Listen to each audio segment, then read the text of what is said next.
Good afternoon. अपना topic चल रहा था कंप्यूटर मेमोरी पे। मैंने आपको मेमोरी की डेफिनेशन, फिर मेमोरी के टाइप बताए, प्राइमरी और सेकेंडरी, और उसके बाद दोनों में डिफरेंस बताए, difference between primary memory and secondary memory. अगर ये क्वेश्चन नहीं आते हैं तो नेक्स्ट अपना जो क्वेश्चन आएगा वो आएगा write short notes on RAM, ROM, PROM, EPROM, cache memory इन पे। तो अब आज अपन प्राइमरी मेमोरी पे कंप्लीटली डिस्कस करेंगे। जो जो प्राइमरी मेमोरी आपके सिलेबस में है उनको आज अपन कंप्लीट करेंगे। अब मैंने बताया था कि प्राइमरी मेमोरी को ही मेन मेमोरी कहते हैं, और मेन मेमोरी दो प्रकार की होती है, रैम और रोम। रैम के लिए मैंने आपको बताया कि रैम का पूरा नाम रैंडम एक्सेस मेमोरी है, और इसमें जो प्राइमरी मेमोरी की विशेषताएं हैं वो सारी है। रैंडम एक्सेस का भी अर्थ मैंने बताया कि रैंडम एक्सेस का मतलब कहीं से भी एक्सेस करना, कहीं से भी डायरेक्टली रीड और राइट करना एड्रेस के अनुसार, उसको कहते हैं रैंडम एक्सेस। और रैंडम एक्सेस मेमोरी की विशेषता क्या होती है कि इसमें जो रीड और राइट करने में समय लगता है, जो आपका एक्सेस टाइम है, वो लोकेशन या जगह पर निर्भर नहीं करता। चाहे डेटा कितना ही नज़दीक हो, चाहे कितना ही दूर हो, उसको रीड और राइट करने में सेम समय लगता है। क्लियर हो गया? अब इसके बाद आप रैम के बारे में लिख सकते हो कि इसका जो नेचर है वो वोलेटाइल है, वोलेटाइल नेचर की मेमोरी है। वोलेटाइल का अर्थ कि तब तक कंप्यूटर ऑन है तब तक इसमें डेटा रहेंगे, जैसे ही कंप्यूटर को ऑफ करेंगे रैम के डेटा है वो स्वतः ही समाप्त हो जाते हैं। दूसरा, ये आईसी के रूप में कंप्यूटर में होती है। तीसरा, इसकी स्टोरेज कैपेसिटी कम होती है। चौथा, ये फास्ट होती है, इसमें डेटा अधिक गति से रीड और राइट किए जा सकते हैं। अब रैम को भी दो भागों में बांटा गया है। पहला है एस रैम, जिसको स्टैटिक रैम कहते हैं। दूसरा है डी रैम, जिसको डायनामिक रैम कहते हैं।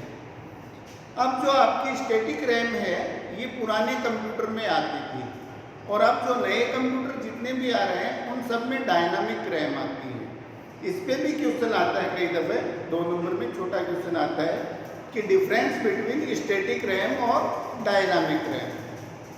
तो सबसे पहले आप सुनिए कि स्टैटिक रैम क्या है।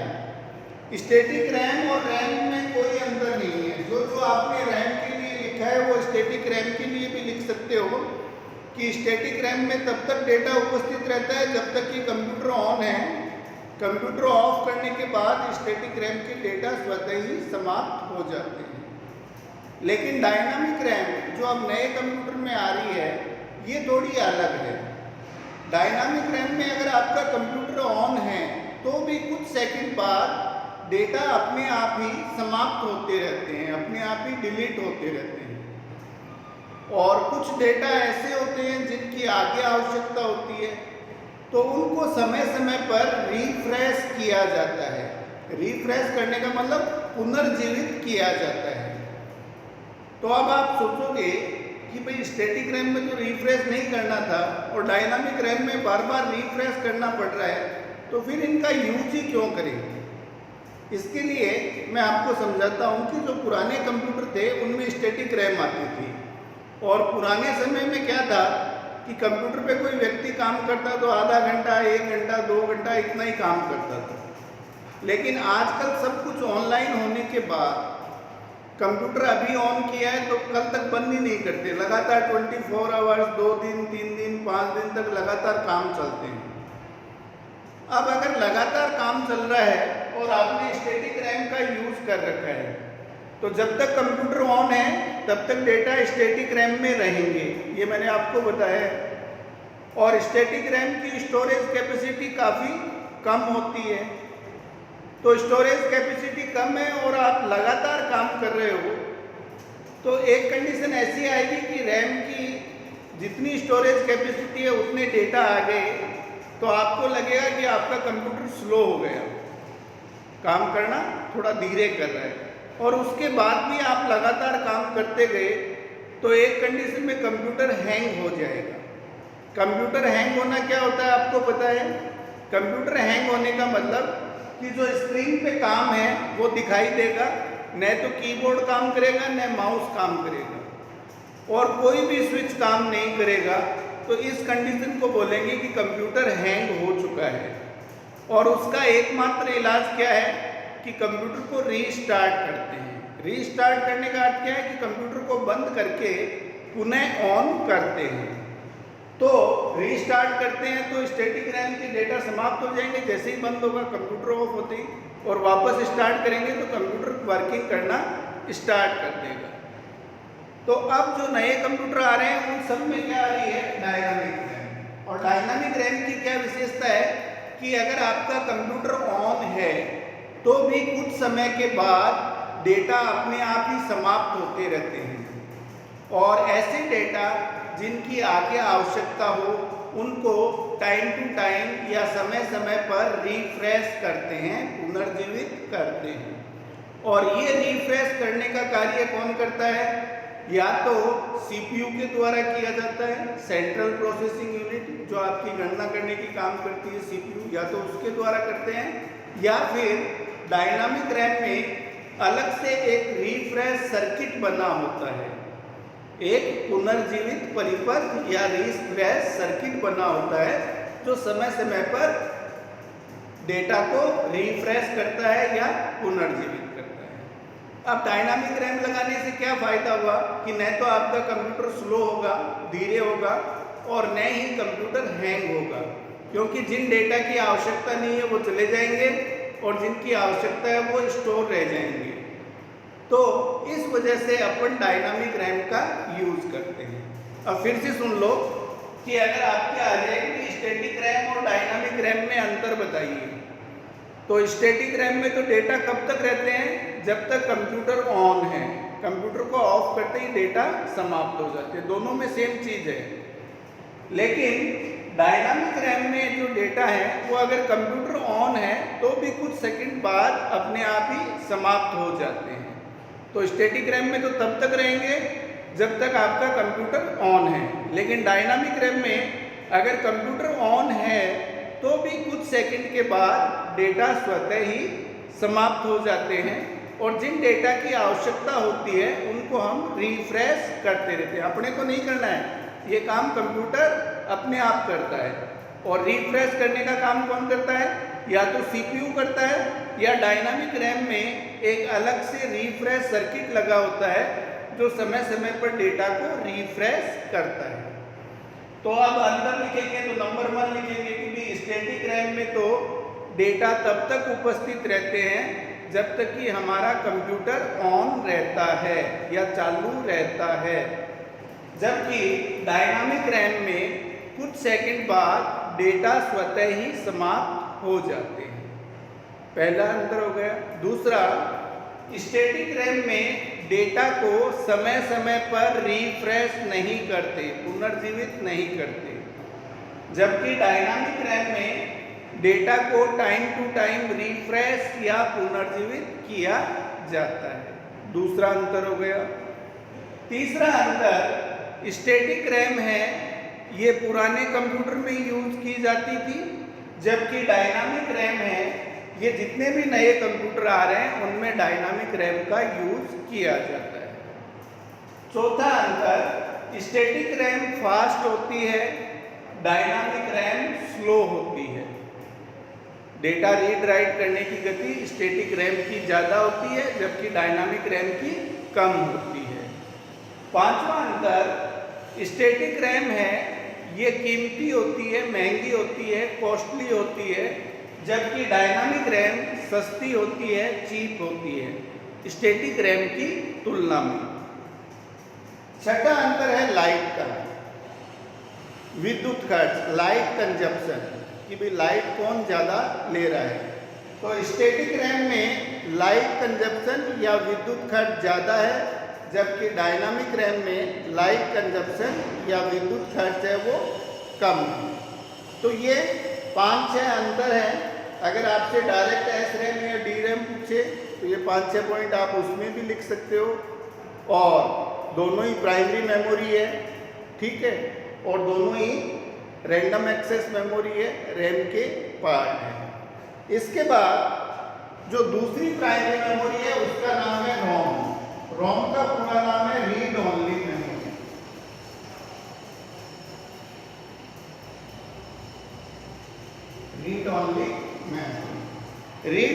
मतलब केवल और केवल पढ़ सकते हैं, केवल रीड कर सकते हैं, न तो इसमें अपन कुछ राइट कर सकते हैं, न कोई राइट किया गया उसमें कोई चेंज कर सकते हैं। केवल और केवल जो डेटा इसमें स्टोर है उनको रीड ही कर सकते हैं, इसलिए इसका नाम रोम है, रीड ओनली मेमोरी। अब आप सोचोगे कि भाई ये प्राइमरी मेमोरी है और इसमें डेटा परमानेंटली स्टोर रहते हैं, जबकि प्राइमरी मेमोरी अपन क्या बोलते हैं, टेम्परेरी मेमोरी है, और इसमें डेटा तभी तक उपस्थित रहते हैं जब तक कि कंप्यूटर का स्विच ऑन है।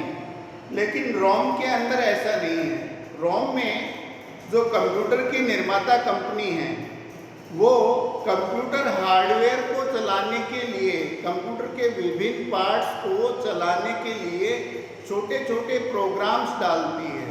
उन प्रोग्राम्स को बोलते हैं यूटिलिटी प्रोग्राम्स, और वो सारे प्रोग्राम रोम के अंदर डाले जाते हैं। जैसे ही अपन कंप्यूटर ऑन करते हैं, ऑन करते ही सबसे पहले जो प्रोग्राम चलते हैं वो रोम के ही चलते हैं, और वो सारे हार्डवेयर को चेक करते हैं कि कीबोर्ड है या नहीं, माउस है या नहीं, हार्ड डिस्क है या नहीं। तो ये सारा काम किसका होता है, जो रोम में स्टोर प्रोग्राम होते हैं उनका होता है। तो रोम एक परमानेंट मेमोरी है, लेकिन फिर भी इसको प्राइमरी मेमोरी के साथ जोड़ा गया है। इसकी वजह क्या है कि रोम कंप्यूटर में आईसी के रूप में होती है और इंटरनल मेमोरी होती है। और अभी मैंने आपको जब अंदर बताया था तो बताया था कि प्राइमरी मेमोरी को अपन इंटरनल मेमोरी या आंतरिक मेमोरी कहते हैं, और प्राइमरी मेमोरी सारी कंप्यूटर में किस रूप में होती है, आईसी के रूप में। तो इसका जो रोम का व्यवहार है वो नॉन वोलेटाइल है, लेकिन ये आईसी के रूप में होती है, इंटरनल मेमोरी होती है, इसलिए इसको प्राइमरी मेमोरी के साथ जोड़ा गया है। क्लियर है? जबकि इसका व्यवहार कैसा है, सेकेंडरी मेमोरी जैसा है, नॉन वोलेटाइल है, क्योंकि इसमें जो डेटा है वो परमानेंटली स्टोर रहते हैं। अब अगर आपसे पूछा जाए कि राइट शॉर्ट नोट्स ऑन रोम, तो सबसे पहले अपने को ये लिखना है कि इसका पूरा नाम रीड ओनली मेमोरी है, जिसका अर्थ ये है कि इसमें न तो डेटा स्टोर किए जा सकते हैं, न स्टोर डेटा में कोई बदलाव किया जा सकता है। केवल और केवल इसमें जो स्टोर डेटा है उनको रीड किया जा सकता है, इसलिए इसको रीड ओनली मेमोरी या रोम कहते हैं। फिर नेक्स्ट पैराग्राफ से लिखेंगे कि रोम के अंदर कंप्यूटर की जो निर्माता कंपनी होती है वो कंप्यूटर के हार्डवेयर को या कंप्यूटर के विभिन्न पार्ट्स को चलाने के लिए छोटे छोटे प्रोग्राम स्टोर करती है। और जैसे ही कंप्यूटर ऑन होता है तो सबसे पहले रोम के प्रोग्राम हैं वो रन होते हैं और चलते हैं, और कंप्यूटर के जितने भी हार्डवेयर हैं उनको चेक करते हैं कि वो है या नहीं है। अगर वो होते हैं तो फिर ये कंप्यूटर को आगे चलाती है, अदरवाइज वहीं मैसेज दे देती है कि भाई ये पार्ट मिसिंग है। अगर कीबोर्ड नहीं है तो नीचे मैसेज आएगा keyboard missing, press F1 to continue. लेकिन F1 किस में दबाएंगे जब कीबोर्ड है ही नहीं। तो रोम के अंदर अपने को केवल इतना ही लिखना है कि जो कंप्यूटर बनाती है, कंप्यूटर की जो निर्माता कंपनी है, वो कंप्यूटर को चलाने के लिए छोटे छोटे प्रोग्राम इसमें स्टोर करती है, और उन प्रोग्राम को यूटिलिटी प्रोग्राम्स कहते हैं। और जब कंप्यूटर ऑन करते हैं तो सबसे पहले रोम के प्रोग्राम चलते हैं।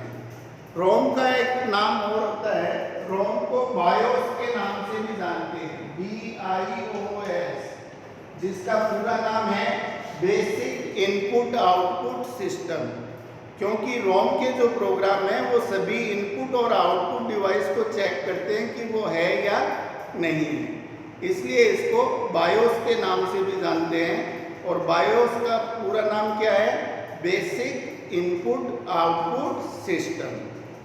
क्लियर हो गया? अब इसके बाद जो रोम है इसके 3 प्रकार मार्केट में आए हैं। एक तो PROM, जिसका पूरा नाम है प्रोग्रामेबल रीड ओनली मेमोरी। दूसरा है EEPROM, इसका पूरा नाम है erasable programmable read only memory.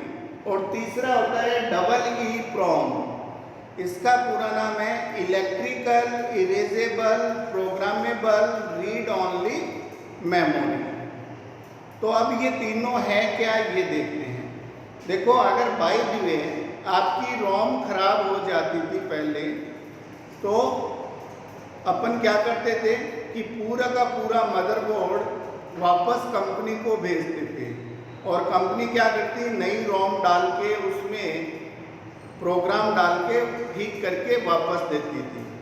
इस कमी को दूर करने के लिए एक ब्लैंक रोम बनाई गई, खाली आईसी बनाई गई रोम की, और उसे नाम दिया गया PROM, programmable read only memory. इस आईसी में कोई भी प्रोग्रामर एक दफ़ा प्रोग्राम डाल सकता है, और ये प्रोग्राम सारे मिलते कहाँ हैं, इंटरनेट की सहायता से मिल जाते हैं। अगर अपन जिस कंपनी का आपका मदरबोर्ड है, कंप्यूटर है, उसका नाम देंगे तो उसमें रोम के प्रोग्राम मिल जाएंगे। और इस खाली आईसी में कोई भी जो प्रोग्रामर होगा, आम व्यक्ति इसमें नहीं डाल सकता, जो कंप्यूटर हार्डवेयर होता है, जो प्रोग्रामर होता है, वो इसमें प्रोग्रामिंग डाल सकता है। तो वो इसमें प्रोग्राम डाल देगा और कंप्यूटर आपका ठीक हो जाएगा। अब इसको फिर PROM आने के बाद इसको कंपनी में भेजने की आवश्यकता नहीं थी। तो रोम और PROM में क्या डिफरेंस था कि रोम में तो पहले से जो कंप्यूटर की निर्माता कंपनी है वो प्रोग्राम डाल के देती थी, लेकिन PROM के अंदर कोई भी प्रोग्रामर एक दफ़ा प्रोग्राम डाल सकता है। अब मैं एक दफ़ा क्यों कह रहा हूँ, क्योंकि इसमें केवल वन टाइम ही प्रोग्राम डालेंगे। अगर कुछ रह गया तो फिर वापस नहीं डाला जा सकता। एक दफ़ा कोई भी प्रोग्रामर इसमें प्रोग्राम डाल सकता है, उसके बाद न तो इसमें कोई चेंज किया जा सकता है और न ही कोई नया प्रोग्राम इसमें डाला जा सकता है।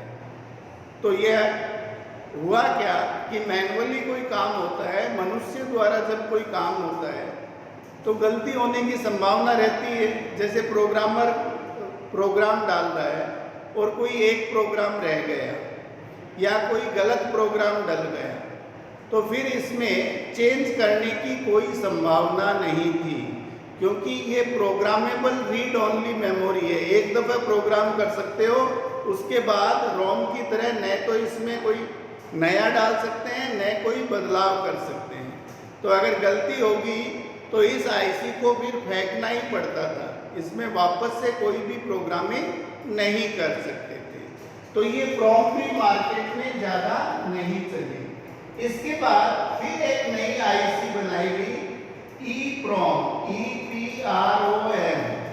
इसका पूरा नाम है erasable programmable read only memory. Erasable, erase मतलब मिटाना, प्रोग्रामेबल जिसमें अपन प्रोग्रामिंग स्टोर कर सकें और फिर इसको रीड ओनली मेमोरी की तरह यूज कर सकें। तो EEPROM जो ये आई थी, इसका पूरा नाम था erasable programmable read only memory. और इस आईसी की क्या विशेषता थी कि इस आईसी को अपन बार बार इरेज कर सकते हैं, मिटा सकते हैं और बार बार प्रोग्रामिंग कर सकते हैं। लेकिन इस आईसी में जो इरेज करने का प्रोसेस था, जो इरेज करने का तरीका था, वो काफ़ी कठिन था।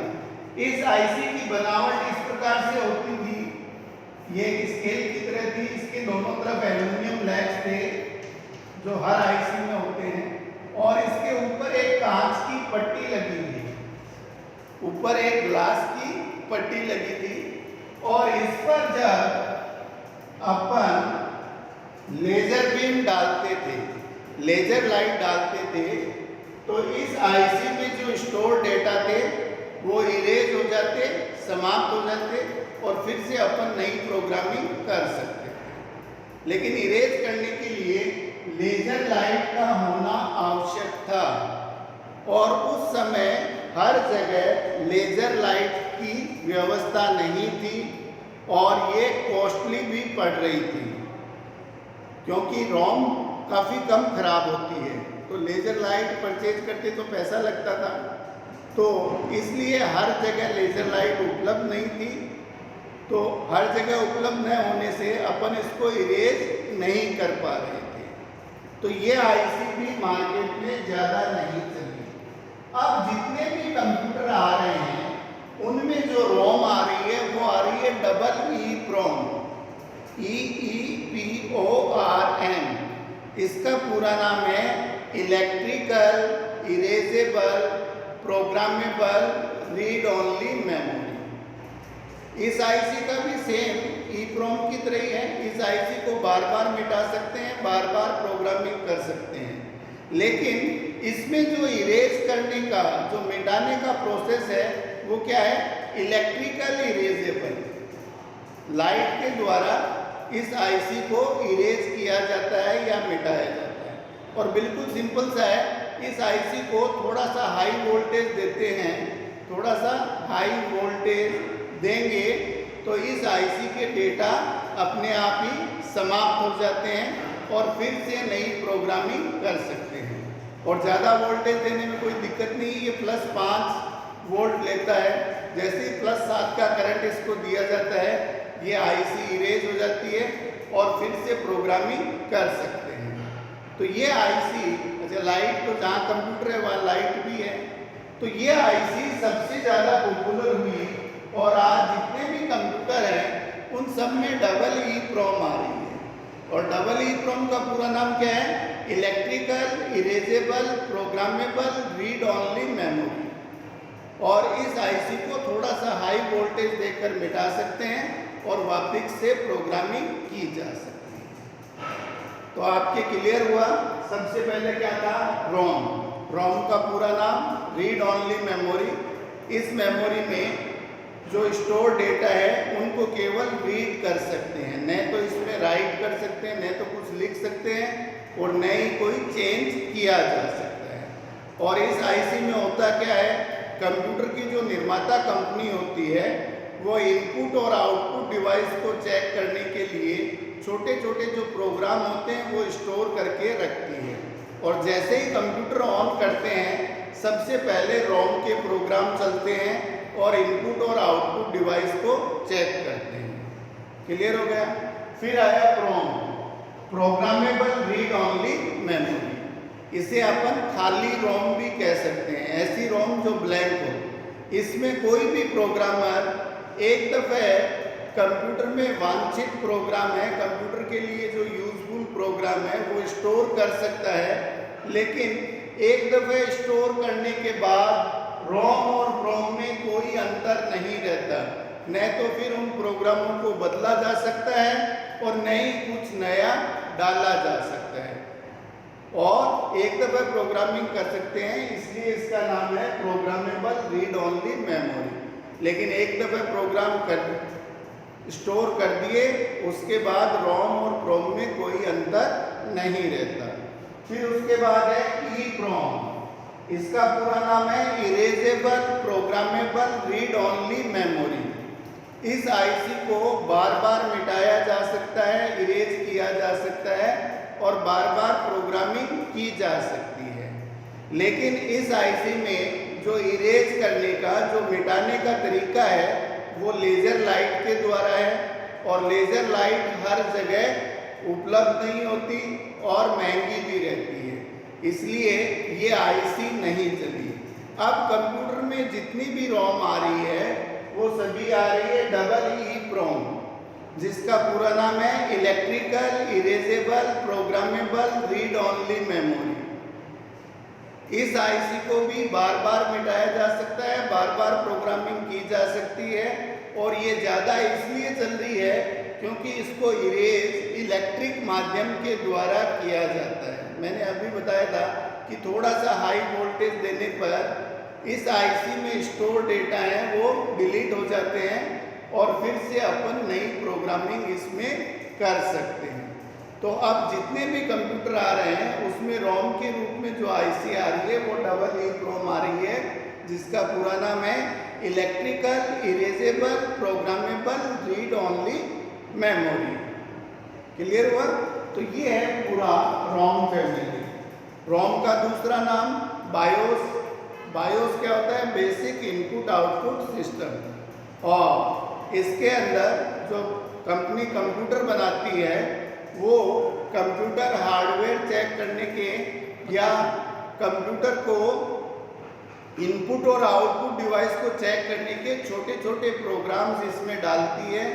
और जब भी अपन कंप्यूटर ऑन करते हैं तो सबसे पहले रोम के प्रोग्राम में वो रन होते हैं और कंप्यूटर की विभिन्न इनपुट और आउटपुट डिवाइस को चेक करते हैं। क्लियर हो गया? उसके बाद प्रोम है। तो प्रोम क्या है? कोई भी प्रोग्रामर है वो उसमें एक दफ़े कंप्यूटर को चेक करने के छोटे छोटे प्रोग्राम डाल सकता है, लेकिन एक दफ़े डालने के बाद न तो वापस से कुछ डाल सकते हैं और न ही उसमें कोई बदलाव किया जा सकता है। तो इस कमी को दूर करने के लिए फिर नई आईसी बनाएगी जिसे नाम दिया गया है EEPROM, erasable programmable read only memory.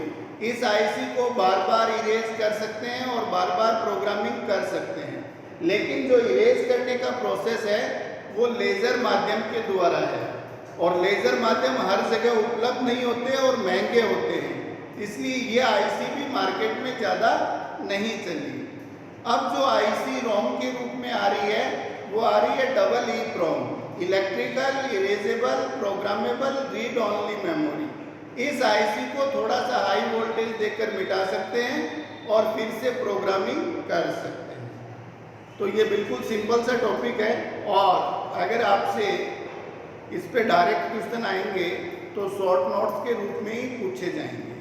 आप लोगों ने देखा होगा कि जैसे ही अपन कंप्यूटर ऑन करते हैं इंटेल लिखा हुआ आता है, नाम आता है ना सबसे पहले स्क्रीन पे, तो वो नाम भी कहाँ स्टोर होता है? रोम के अंदर ही स्टोर होता है, क्योंकि सबसे पहले जो प्रोग्राम रन होते हैं वो रोम के ही होते हैं। इसके अलावा भी अगर आपको कोई चीज़ समझ में नहीं आई है तो अभी जल्दी कॉलेज की क्लासेस स्टार्ट हो जाएगी, उसमें आपको नोट्स देंगे और फिर से समझा देंगे। आज इतना ही बताया जाएगा। Have a nice day.